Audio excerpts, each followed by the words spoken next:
When Stockton first opened, it couldn't open without a sewage treatment facility because there was no regional system that we reached the campus. So they built an on-site facility, and it was supposed to be temporary until the major county system came through.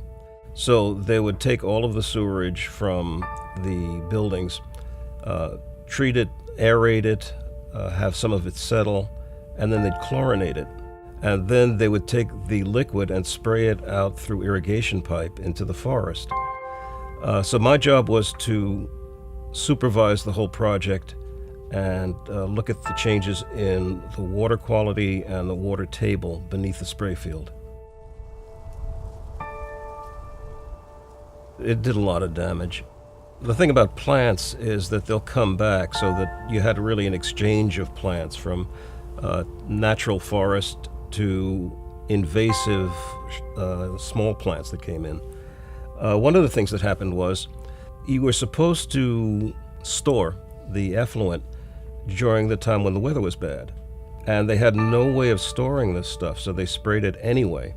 So they sprayed winter, summer, and what happened was you built up frost along the base of the vegetation, so you'd have a really icy surface there. And that killed all of the pine trees.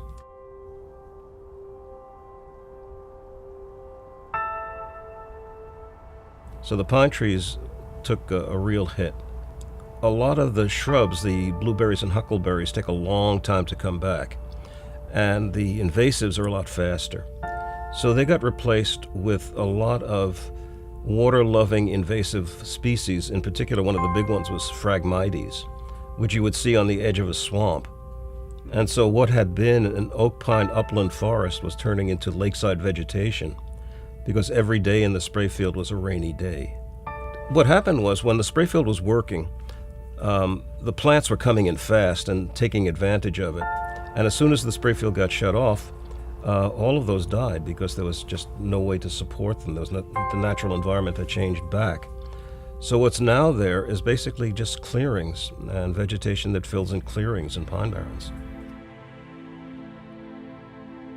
Environmental awareness and historical awareness, to me, is a similar thing, because you're really talking about how people fit into the world around them. And to me, it's important to appreciate the natural environment we live in and the historical development of it. It's all a part of us. And I think the more we feel that way, the more we will defend the things that are important to us and preserve our culture and our heritage.